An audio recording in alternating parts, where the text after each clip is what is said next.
So, it's my job to keep you awake after lunch. Well, first of all, I think we need a round of applause for that excellent lunch provided for us. That was outstanding.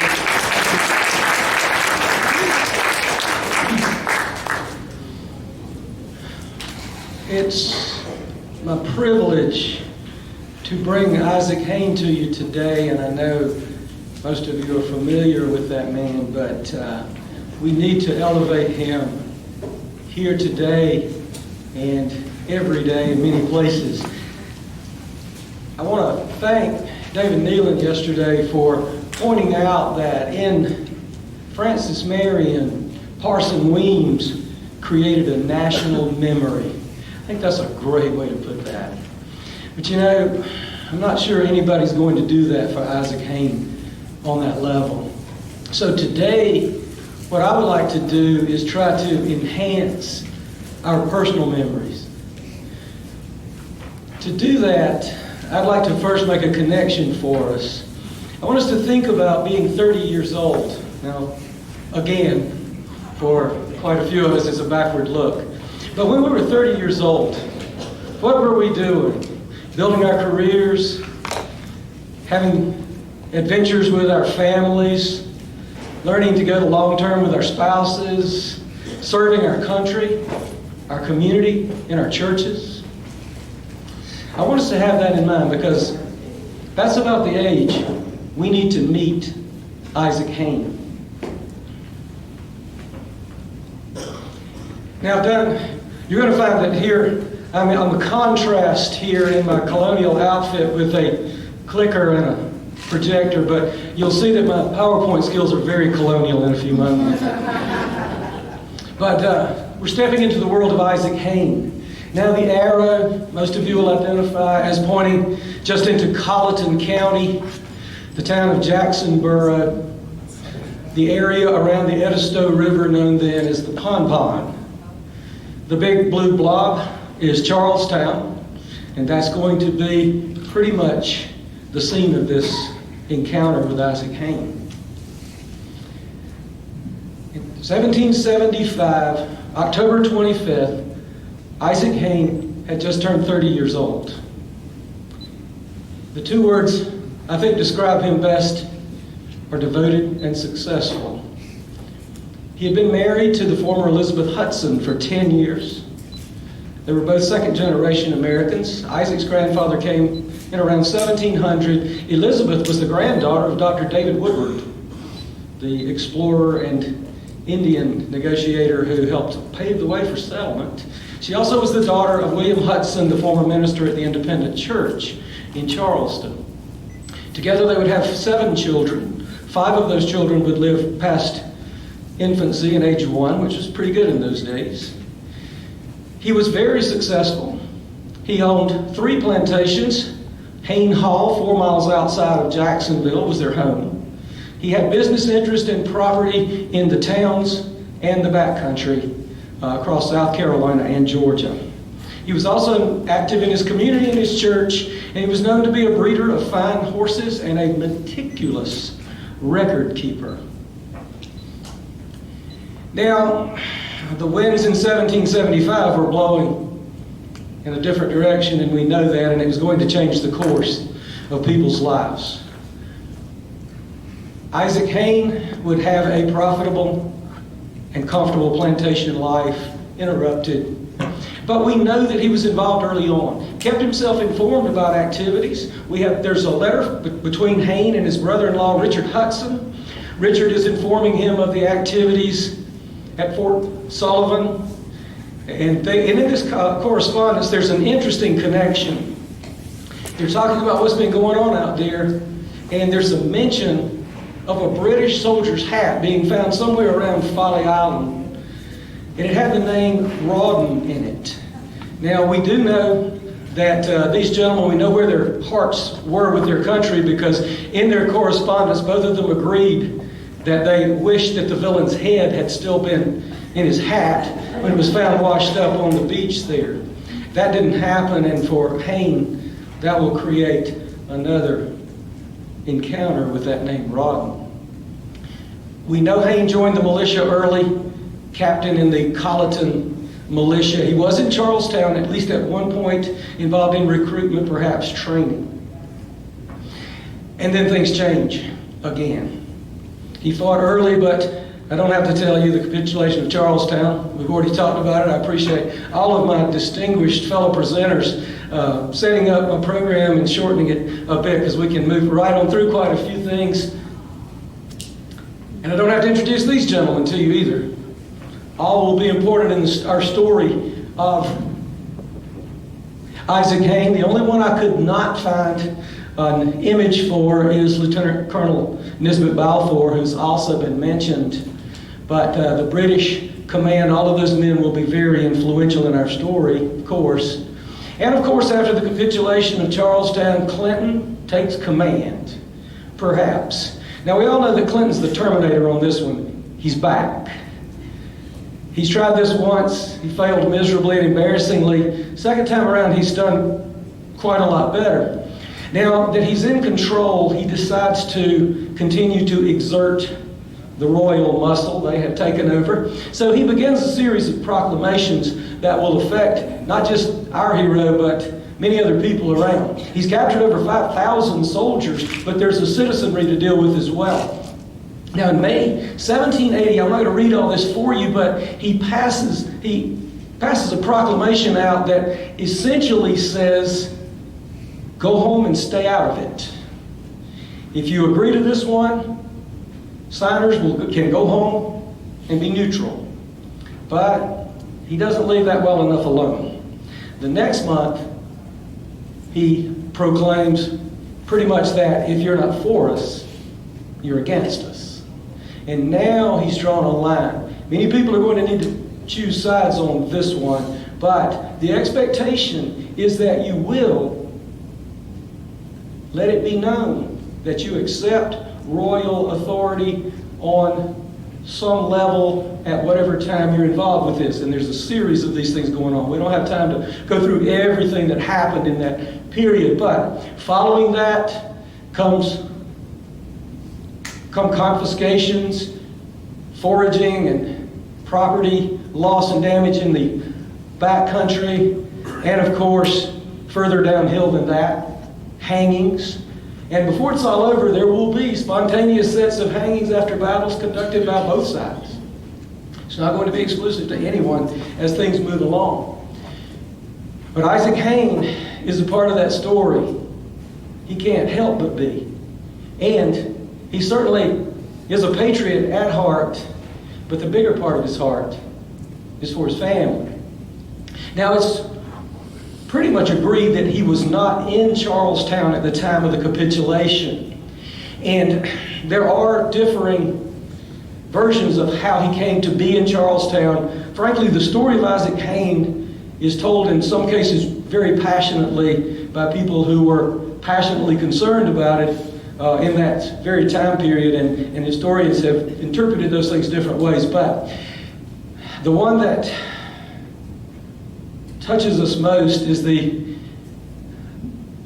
version that brings him to town seeking a physician and necessities for a family that he describes as gravely ill, perhaps smallpox, we're not sure. And in that trip to town to take care of those most dear to him, he's going to meet two men. Brigadier General James Patterson is the early commandant of Charlestown, and it's a longer term, but Police Chief James Simpson. Now, in his visit, it is, I guess, identified that he's from the backcountry and he hasn't had the opportunity to sign off on his allegiance to the king yet. And so, through a process that is interpreted by various people, he will sign an oath or face detention. Now, the oath, what he signed, we're not absolutely positive about, and there are various versions of how he interpreted that. Would he give in to the conquerors until they no longer could control the countryside? One instance says he would agree to the oath as long as it was of a benefit to him, which would be a pretty good deal if he could actually make that one work. But the bottom line is, and let's accept, that his family's hanging in the balance, he becomes a man of honor and puts his name on the line. I don't think, looking back to our 30s, any of us could have done anything or would have done anything different. Now, we don't have a copy, or there's no known copy of Isaac Hayne's parole or oath. The copy of one of those documents that does exist is the one signed by Arthur Middleton. Now, it may not be directly pertinent to Hayne, but as you look at it, the most important part of it may not be what we see printed on it.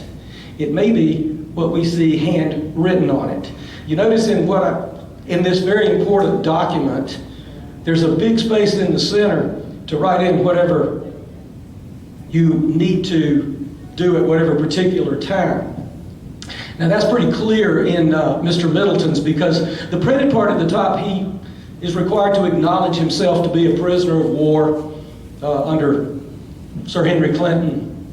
And further down, it indicates that he will not engage with the enemy, nor correspond, nor have any activities against the British. That all makes pretty good sense if you're the British. Now, the handwritten part on Mr. Middleton's indicates that he's going to be displaced or removed to St. Augustine. That's a story of the confinement of British prisoners held at the Inn of the Provost. We'll get around to in a bit. But twice prisoners were removed to the protection of British East Florida. And that's specific to Mr. Middleton's. If there was such a space, then Isaac Hayne's perhaps. That's where some of the debate comes in, of people speculating different things from the reports of his contemporaries and the different things that he is said to have mentioned to people about that. Now, because of all this activity, the British have captured Charlestown. And I don't have to introduce these people. They're going to come onto the scene. This is not going to be a show put on entirely by the men in red. Certainly don't have to tell this group that one. Now, the only one, again, I couldn't find an image for is another person of that time that is not elevated to the distinction of the other three, and we all know there are more out there. We could fill this up with smaller images if we want to include Sumter, O'Reilly, Pickens, and on and on. But William Hardin is going to be, in the end of it all, the definite connection between Marion and Hayne. And we don't know how well they knew each other in the early days. We don't know before the capitulation of Charlestown, did they correspond? Did they know what each other's activities were? But we will be able to point that out, particularly through William Hardin as we go forward. Now, the British have captured an important city. They are in control of that city. But one of the things those men in blue are going to point out to them is that this is a complicated new version. Hold on one second. I don't think it was that complicated. I think it's going to be a little more in your face. Oh, here we go, yes. They were going to point out pretty quickly through their actions that you may think you're in command, but you really just don't know who you're dealing with. First of all, Clinton seriously misjudged the militia. I think we all probably know that. But he did some sort of survey, and he was informed that about 75%, 3 out of 4 of those wayward people who had gone against the king, once they saw the royal muscle and felt the royal thumb on them, they were coming back. He had no accurate idea of the resolve of the militia against him. Now, basically, Clinton captures, proclaims, and leaves. He heads back to New York, leaving Lord Cornwallis in command. Cornwallis is not planning, he doesn't wish to hang around Charlestown. He has other plans. But he doesn't know who he's dealing with either, particularly in the beginning. Now, there would have been really good money in those days in sewing up jackets that were reversible. You know, blue on one side, and of course on the other side. Because this was a situation that was moving back and forth all the time. And I want to share the words of Henry B. Carrington in his book, Battles of the American Revolution, 1775-1781. He summarizes that better than I can. He states, "The British Army could not protect. The frightful elements of civil war penetrated all neighborhoods. There was no such place as home. Too often, in the extremity of the struggle, there was no such thing as family." And I think we see that in some of the images that are outside in the lobby. Somebody's riding up to your house, and it may be your cousin who sent them there, and it may be left in flames as you escape into the swamps to decide what your next action will be. And as I say, the atrocities exist on either side. Now, I'm going to come back to that one in a minute. You've already seen it. But I do want to share that I appreciated Mr. Nelson yesterday when he gave South Carolina such ultimate credit for the revolution, and I nodded as he said that. But we don't need to figure that out. We have our general histories and our curriculum standards to tell us about that, right? We all know that in South Carolina there were several important events. There was Camden, Kings Mountain, Cowpens. That was it, right? Well, Mr. J.D. Lewis has already showed you what was really going on. Now, since he didn't have time to go through each one of these individually, I'm going to start in the northeast corner. And no, not really. Sorry. It's your turn next. Suffice it to say, South Carolina was a fireworks show. And that's what the British had to deal with. Now, this is a terrible slide, I know, but, because I made it. But it illustrates something for us, just to give you an idea of, give us all a reminder of what's going on here. The British, indeed, had gained control of parts of South Carolina. They controlled the coast, the immediate coast around Charlestown anyway. They had outposts in the backcountry, and they could pull off a good punch every now and then. But it's this lake of blue right here that's driving them crazy. And there's no doubt about that. And we've had good connection to that so far this weekend. But we need to keep that in mind, because the question becomes, who's in charge now? Rawdon's in the field because Cornwallis has finally, in that last image, he's made his way. He's trying to get to North Carolina. He moves on out. He leaves.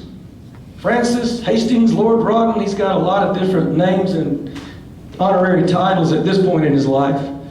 But he's left in command at Camden and becomes the commandant of South Carolina. By this point, Nisbet Balfour has replaced James Patterson in charge of the defense and control of Charlestown. And because of what you've just seen and what we've been talking about, Balfour is becoming quite concerned about who's in charge now. As a matter of fact, what he does is start writing letters to just about everybody he can think of. He writes a letter to Clinton about the dangerous situation of Rawdon. He writes Rawdon about his own personal miseries. He writes Cornwallis that the militia are defecting. Part of the defenses of Charlestown are down. They haven't been replaced yet. He has got a pretty serious woe is me situation going on here.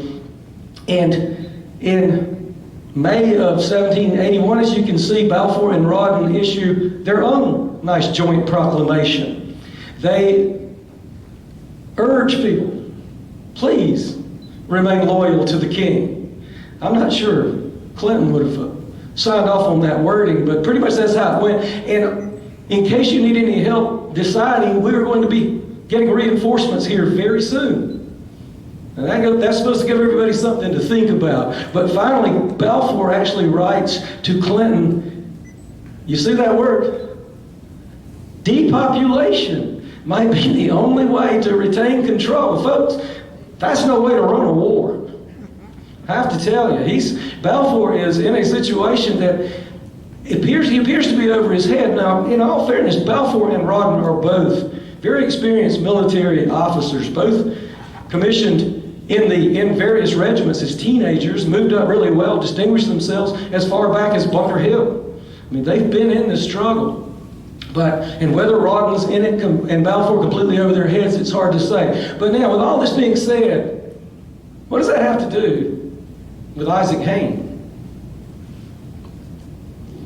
For me, he's a good man who's caught in the middle. And he's not the only one. Throughout this process, hundreds, thousands of people have signed allegiances. They have taken care of things that were important to them. One interesting quote to give you an idea of why people would sign that outside of Hayne taking care of his family. He's not the only one. I found an interesting quote from Rawlins Lowndes, certainly a member of an influential and very important family in the Low Country, regardless of what time it was. He stated that we should all consider one moment, sir, the feelings of a man in this condition, used hitherto to all the comforts and conveniences of life, and now divested in the most necessary exigency, even the use of a horse. Now, I don't know about you, but I've never been down to my last horse. But I'm confident for Rawlins Lowndes, that was a considerable sacrifice. He had in fact signed his oath for his family as well. He was in the city, he couldn't leave, they're being harassed out on the plantation. He's had all of his food bins taken, emptied, his animals driven away, and his family's being harassed. So Isaac Hayne is caught in the middle of this struggle, but he's not the only one having to make these kinds of decisions, but it's his decision. We're here to try and illuminate better today. Now, there's obviously pressure to turn red. The British are rapidly losing their control of the situation. He had been told earlier, Hayne claimed by James Patterson, that he would never be asked to fight on the British side. In fact, Patterson told him that if the regular army could not control the countryside without the help of its inhabitants, it would be high time for the Royal Army to quit the land. But at this point, the Royal Army was not up to it. No question. Now, the British were trying to remedy that situation by adding to their forces. They were offering bounties, promises of land if people would enlist for 3 years. They even tried to enlist prisoners of war, which I question that's pretty desperate when you're going to give the people you just captured some guns back and say, shoot them in the other direction. But it was going that way. People were switching sides. At one point, Rawdon was concerned for his men because after Hobkirk's Hill, there were hangings, and part of his militia wasn't really interested in engaging in any situation they thought they might be captured in.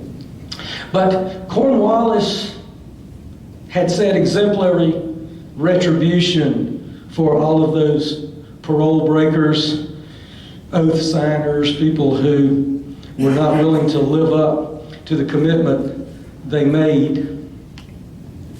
Now,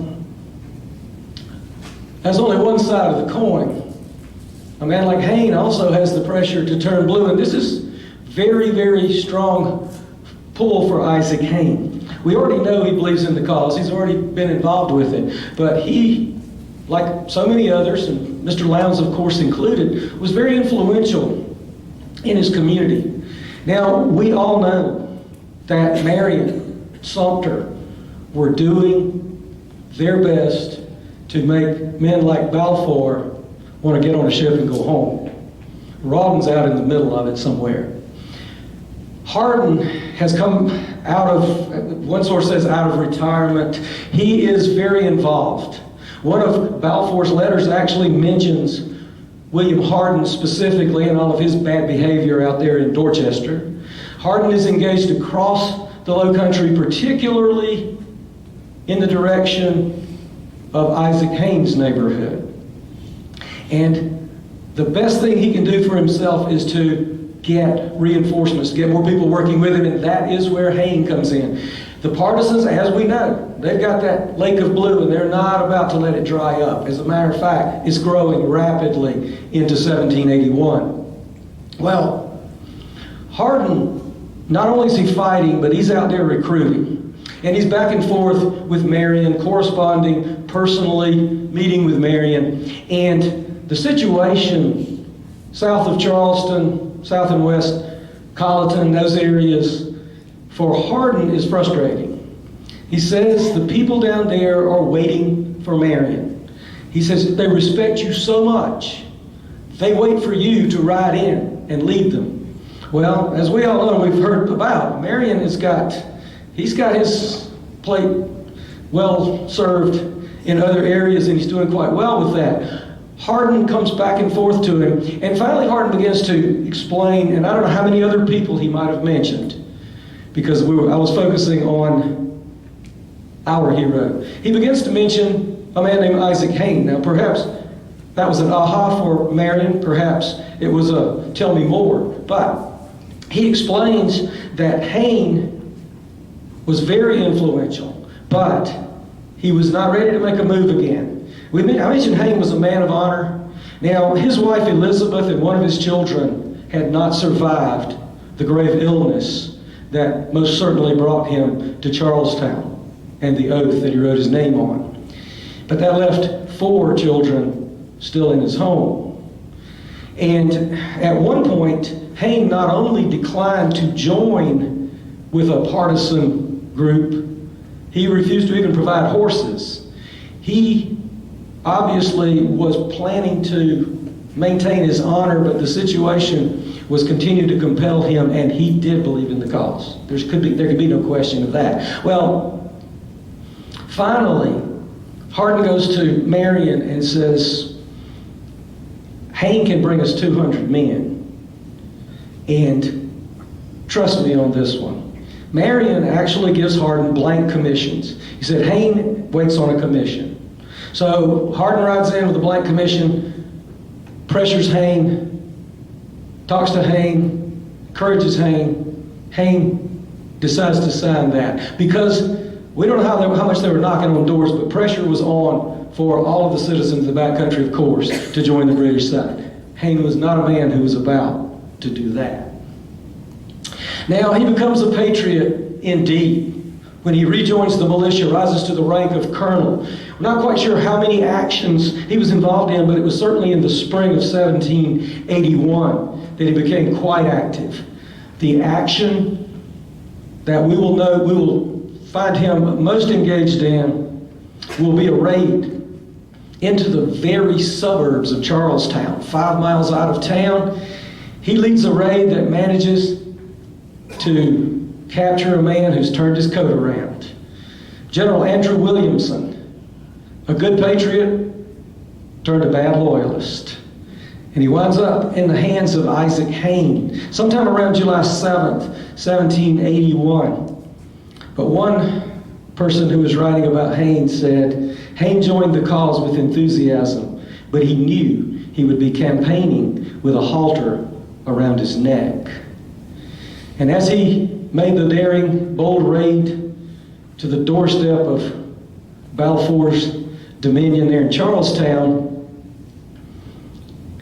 grabbed General Williamson and pulled back into Colleton County, Balfour once again becomes alarmed. He's concerned that Williamson will become another victim of that spontaneous retribution and energy that goes on in these situations, that he'll be shot or hanged.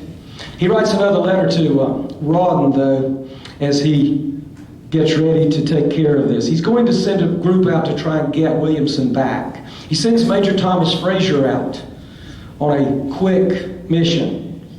Frazier is going to try to bring back Williamson, and apparently Hayne is meeting with Major Charles Glover and some others in Colleton County, influential in the Patriot cause there, probably at Ford's Plantation.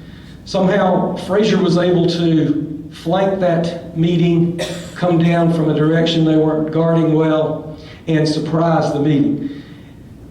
Best is known, everybody except Hayne managed to get away. There's quite a story, as a matter of fact, in Beulah Glover's wonderful History of Colleton County, there's quite the adventurous story of Hayne being surprised, jumping on his horse named King Herod, riding off, and King Herod, having taken a break from the action as Hayne had, was not in enough shape to outrun probably British officer Mad Archie Campbell. Campbell runs Hayne down, captures him, takes him back to Charlestown. Balfour writes that letter to Rawdon. It's time for himself to give himself a pat on the back. He said, "There's recently been an insurrection, but I've taken care of it." And he's brought in the people, the man who got Williamson. He's feeling pretty good about this situation. Now, after Hayne's capture, he's brought back to Charlestown. He'll be taken to the old exchange, or the building that was then the Royal Exchange and Customs House, the grand building on East Bay Street at the head of Broad. And he would be taken into that building. And this would be his final residence. The cellar area of that building, which had been used prior to the capitulation as a warehouse for the ships that were only a few feet away from the building before centuries of landfill and pushed the Cooper River back, was being used to detain prisoners. In fact, the parts of the entire building were being used by the British to detain prisoners. But specific to Hayne, writings later on do indicate that he was in what the British called their provost under the old exchange. So, from a patriot in deed, Hayne becomes a patriot in need. He spent 3 weeks confined, but he had signed the oath, as many people had. And Rawdon had been out of town for quite some time. He'd been rampaging across the state. He was left in command of Camden, but he had to quit the position because of his